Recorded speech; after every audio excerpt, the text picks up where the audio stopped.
और काह न अबला कर सके, कहने को अबला है पर क्या नहीं कर सकती वो, नाम उसे कहते हैं अबला, लेकिन वो अबला क्या नहीं कर सकती। जिस घर का चाहे विकास कर दे और जिस घर का चाहे विनाश कर दे, दोनों ही पावर अबला के हाथ में है। पुरुष उतना सक्षम नहीं है जितनी सक्षम माताएं हैं। और की जग काल न खाए, इस संसार में ऐसा कौन है जिसे काल नहीं खाता। तो काह न अबला कर सके, आज हम इस बात पे चर्चा कर रहे हैं कि स्त्री क्या नहीं कर सकती। आप याद कीजिए, मां सती अनुसुईया जी का नाम किसने नहीं सुना। तीनों देवताओं को ऋषि पत्नी ने अपना बालक बना दिया। एक सृष्टि रचयिता, पालन करता, संहार करता, ब्रह्मा विष्णु महेश, उन तीनों को शिशु बना दिया। किस कारण? बोले अपने पतिव्रत धर्म के कारण। कई लोग अमावस्या वाले दिन, जो 10 तारीख को अमावस्या आ रही है, और कई लोग पूर्णिमा पे भी रखते हैं, लेकिन मोस्टली अमावस्या वाले दिन रखते हैं। बट की पूजा करती हैं सुहागिनें।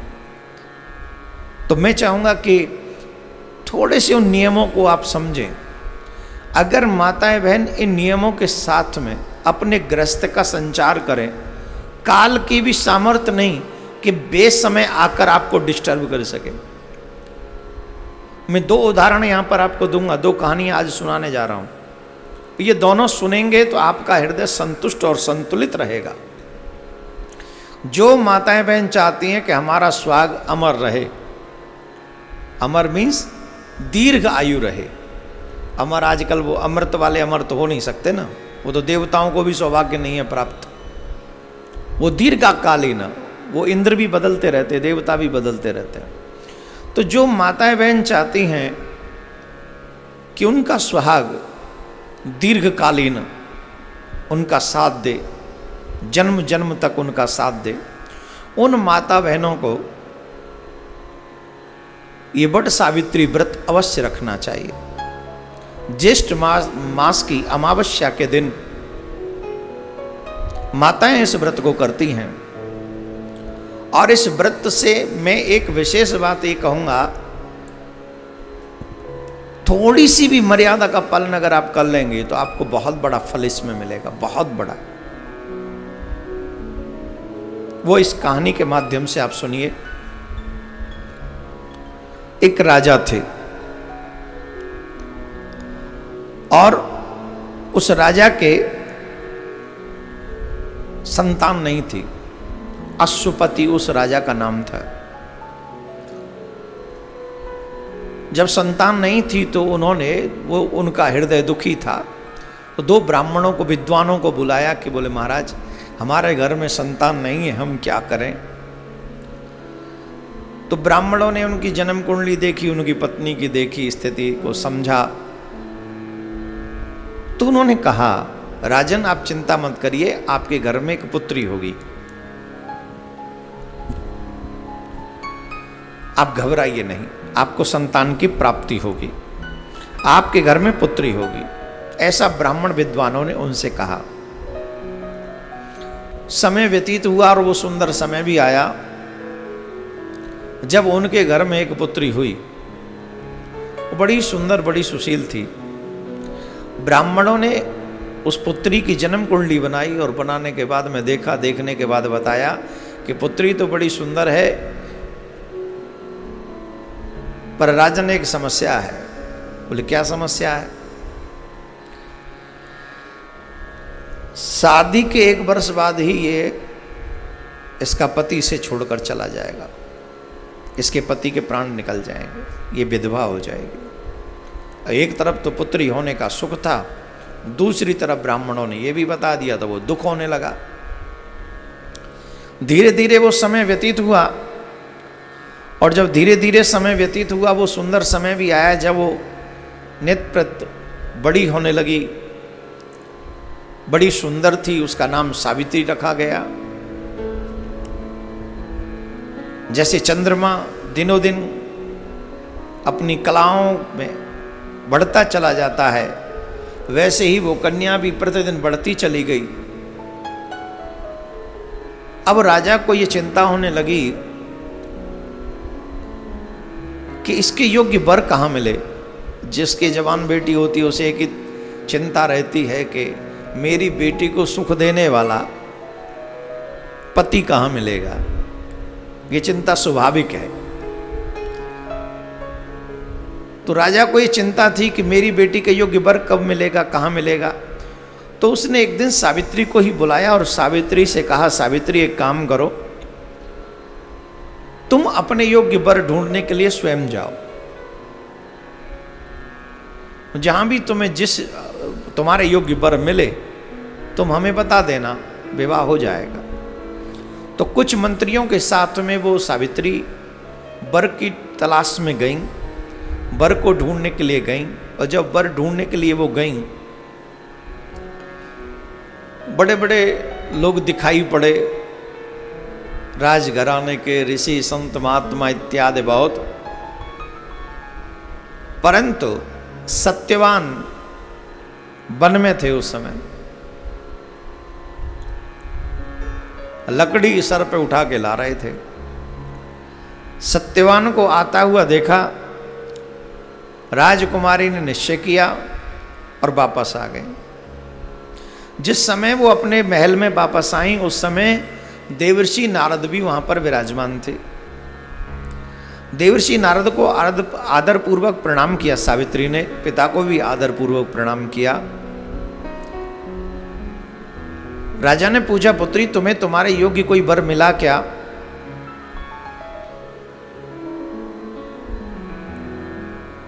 कहा मिला। कौन? बोले सत्यवान है, वो मिले। जैसे ही सत्यवान का नाम सुना देवर्षि नारद थोड़े आश्चर्य में पड़ गए। उन्होंने कहा, अरे बेटी ये तुमने क्या कर दिया, ये तो तुमने बड़ा अनर्थ कर दिया एक तरीके से। बोले क्यों, क्या हो गया, आप ऐसे परेशान क्यों हो गए देवर्षि? बोले बेटी तुम जानती नहीं हो, जिस सत्यवान का नाम तुम ले रही हो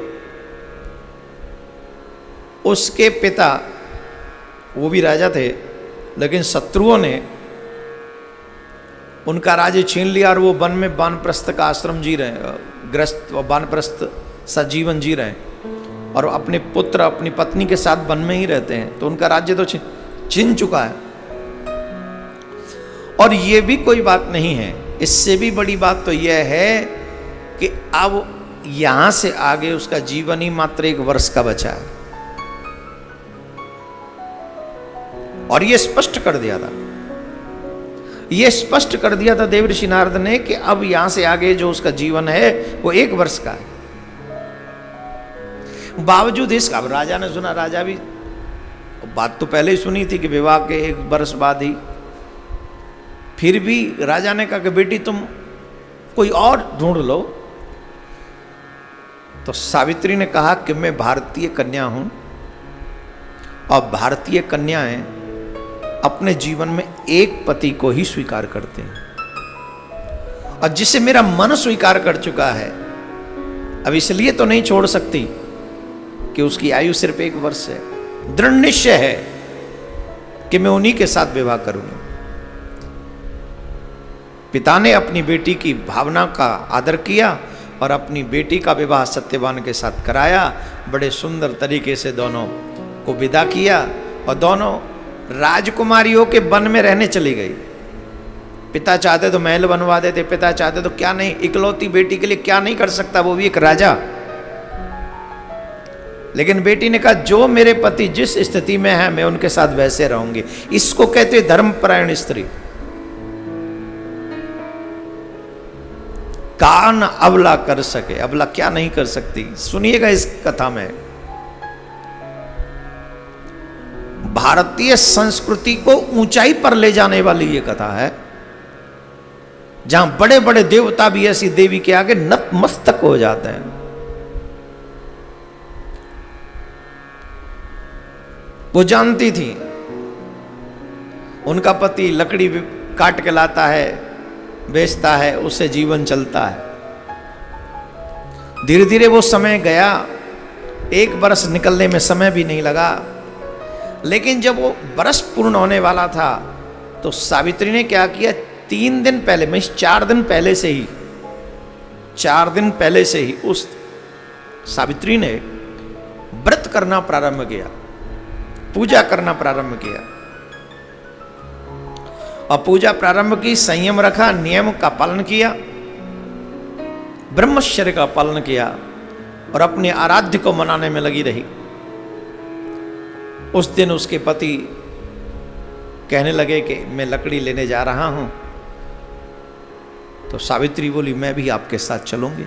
अरे बोले तुम क्या करोगी, तुम राजकुमारी हो, यहीं रहो। बोले नहीं, मैं आपकी दासी हूं, मैं आपके साथ चलूंगी। अरे तुम करोगी क्या? बोले मुझे चलना है आपके साथ, आज तो चलना है। पति बार बार मना कर रहे थे, सास ससुर की आज्ञा लेकर अपने पति के साथ सावित्री गई। पति वृक्ष पर चढ़े, लकड़ी काटने लगे। अचानक से उनके सर को कुछ प्रॉब्लम होने लगी, दर्द होने लगा। वो नीचे उतर के आए, अपने बड़ के वृक्ष के नीचे ही। वो इसीलिए इसको कहते हैं बट सावित्री व्रत। इस दिन सुहागिन देवियां बट वृक्ष की भी पूजा करती हैं। ये मैं बताऊंगा आपको बाद में, थोड़े 2 मिनट में ही समझा दूंगा बाद में। तो वो पति उतरे, अपनी पत्नी की जंघा पर गोद में सर रखकर सोने लगे। कहने लगे मेरे सर में कुछ हो रहा है। सावित्री को समझते देर नहीं लगी कि अब इनका समय नजदीक आ गया। वो अपने आराध्य से प्रार्थना करने लगी, ईश्वर से प्रार्थना करने लगी, ईश्वर को मनाने लगी। और जब वो ईश्वर को मनाने लगी, अचानक से उन्हें दिखाई पड़ा कि यमराज अपने दूतों के साथ लाल वस्त्र धारण किए, बड़ा विकराल स्वरूप उनका था, भैंसे पे सवार थे, हाथ में कालफास था। आए और वो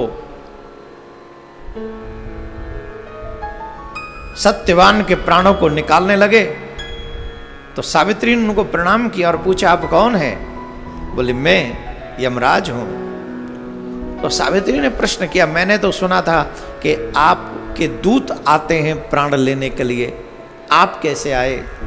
तो उन्होंने कहा देवी तुम जानती नहीं हो, तुम्हारा पति बड़ा धर्मात्मा है, इसे लेने के लिए मैंने अपने दूतों को नहीं, मैं स्वयं चल के आया। तुम्हारा पति बड़ा धर्मात्मा, अब तुम इसे छोड़ो, अब इसे मैं लेके जाऊंगा, ऐसा कहा। तो सावित्री बोली आप जो चाहे कहें, आप चाहे इन्हें जहां ले जाएं, लेकिन मुझे भी इनके साथ चलना। यमराज ने उनके प्राण निकाले और चलने लगे। यमराज के पीछे पीछे सावित्री चलने लगी। यमराज ने कहा देवी इस संसार का एक ही सत्य है, वो है मृत्यु, और मृत्यु में कोई भी जीव साथ नहीं दे सकता। पत्नी सिर्फ पृथ्वी पर जीवित जब तक है तभी तक साथ दे सकती है। इस जब शरीर से प्राण निकल जाते हैं तो पत्नी भी साथ नहीं दे सकती, इसलिए तुम यहां से वापस चली जाओ। सावित्री कहती है महाराज मेरे पति जहां रहेंगे वहीं मैं रहूंगी, आप मेरे पति को ले चल रहे हैं तो मैं भी आपके साथ चलूंगी। अपने पति के प्रति निष्ठा को देखकर यमराज बड़े प्रसन्न हुए। सावित्री की इस निष्ठा को देखा, उन्होंने कहा कि तुम हमसे कोई वरदान मांग लो, हम तुम्हें तुम्हारे मुताबिक वरदान दे देंगे। तो उनके सास ससुर के नेत्र नहीं थे, उन्होंने कहा मेरे सास ससुर को नेत्र प्राप्त हो जाएं। बोले मस्त ऐसा ही हो। फिर यमराज चलने लगे, सावित्री फिर पीछे चलने लगी। यमराज ने कहा हमने तुम्हारे मनवांछित वरदान दे दिया, अब क्या चाहिए, अब क्यों चल रही हो, अब तो जाओ, अब तो इसके प्राण ले जाने दो। बोले नहीं मैं तो आप ही के साथ चलूंगी। बोले एक और कोई वरदान मांग लो। बोले ठीक है हमें एक वरदान दे दो कि हमारे ससुर का राज्य उनको वापस मिल जाए। बोले ये मस्त। फिर यमराज चलने लगे, फिर सावित्री पीछे चलने लगी। अरे बोले अब थोड़ा झुंझलाहट हो गई, यमराज को थोड़ा क्रोध में आ गए। कमाल करती हो, हमने 2-2 वरदान तुम्हें तुम्हारी इच्छा के अनुसार दिए हैं, बावजूद इसके तुम वापस नहीं जाती हो, जबकि तुम जानती हो कि इनके साथ कोई नहीं जा सकता। एक और वरदान मांग लो। सावित्री ने कहा कि हम इनके 100 पुत्रों की मां बने, हम हमारे पति के 100 पुत्रों की माँ बने, ऐसा आशीर्वाद दे दीजिए। उन्होंने कहा एवं मस्तु। क्रोध में तो जल्दी से निकल ही जाता है, जैसा होता है ना पिंड छूटे, तो यमराज भी सोच रहे थे इससे पिंड छूटे तो मैं अपना कार्य करूं, तो पिंड छुड़ाने के चक्कर में कह दिया एवं मस्तु। और जब एवं मस्तु कहा तो वो फिर प्राण लेके चलने लगे, और जब प्राण लेके जाने लगे तो सावित्री फिर पीछे पीछे चलने लगी। अब भयंकर क्रोध आ गया यमराज, बोले कमाल करती हो, 3 वरदान हमने तुमको दे दिए और तुम फिर भी हमारा पीछा नहीं छोड़ रही हो, तुम क्या यमपुरी तक हमारे साथ जाओगी? क्या हो गया, लौटो वापस जाओ। बोले महाराज मैं तो आप ही को सत्य प्रमाणित करने के लिए आपका साथ अब चल रही हूं। बोले क्यों? बोले अभी आपने वरदान मुझे दिया, मैंने आपसे वरदान मांगा कि मैं इनके 100 पुत्रों की मां बनूं, तो जब इनको आप ले जाएंगे तो मैं किसके बच्चों की मां बनूंगी? इनका जीवित होना तो आवश्यक है ना। यमराज बड़े प्रसन्न हुए, धर्मराज बड़े प्रसन्न हुए, बोले धन्य है सावित्री, तुम्हारी पतिव्रत धर्म के लिए धन्य है, मैं हार गया तुमसे, लो मैं तुम्हारे पति को पुनः जीवित करता हूं। सावित्री उसी वट के नीचे आई, और एक जगह पर ऐसा भी सुना मैंने कि यमराज ने कुछ चना टाइप का दिया, उसकी आत्मा को लौटाया। वो उसने चना वहाँ ये सब सत्यवान के पास ला के लौट रखा तो उसको जीवित हो गया। इसीलिए पतिव्रत धर्म का बड़ा आदर माना जाता है, बड़ा सम्मान किया जाता है हमारे भारतीय परंपराओं में। नियम क्या है, अगर संभव हो सके तो 4 दिन व्रत करना चाहिए, ब्रह्मचर्य का पालन करना चाहिए, पृथ्वी पर शयन करना चाहिए, झूठ, क्रोध, काम, क्रोध, ईर्ष्या, इन सब का त्याग अगर सुहागिन कर सके तो 4 दिन, नहीं तो 1 दिन पर्टिकुलर उस अमावस्या के दिन 10 तारीख को, 10 जून को त्याग करें। सुहागिन माताएं लाल वस्त्र पहने। अब आजकल डिजाइनेबल में भी फैशनेबल थोड़ा मिक्सिंग कर लेते हैं, लाल कपड़े पहनेंगे तो ब्लैक या कुछ और डिजाइन, ब्लैक एंड ब्लू और ग्रीन ये नहीं होना चाहिए, ये मत पहनो। उस दिन पूरा ही रेड हो, पूरा रेड वस्त्र हो, सुहाग के सारे चिन्ह हो, मांग भरी हो, बिंदी लगी हो, चूड़ी पहनी हो, बिछुए पहने हो, मंगल सूत्र पहना हो, हाथ में हरी चूड़ियां हो,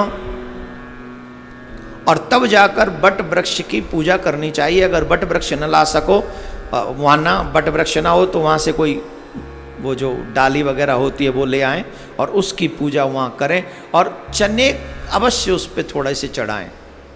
ऐसा कहा गया, मान्यता है कि चने चढ़ाने चाहिए, और जो भी सुहाग की चीज़ें जो आप सामग्री लाते हैं उससे पूजा करें। अगर आप इस निष्ठा के साथ इस व्रत को करती हैं तो इसमें कोई दो राय नहीं, आपके पति की आयु दीर्घ होती है। इवन बच्चों के लिए भी अगर आप ऐसा करती हैं तो आपके बच्चों को भी सुख समृद्धि प्राप्त होती है। तो इस व्रत को थोड़ा नियम से, थोड़ा संयम से और थोड़ी प्रसन्नता के लिए रखें, जिससे आप सब परिवार में सुखी रहें, आनंद में रहें। और ये वाला व्रत तो जरूरी रख लेना, क्योंकि कोरोना काल है, राधे राधे बोलना पड़ेगा।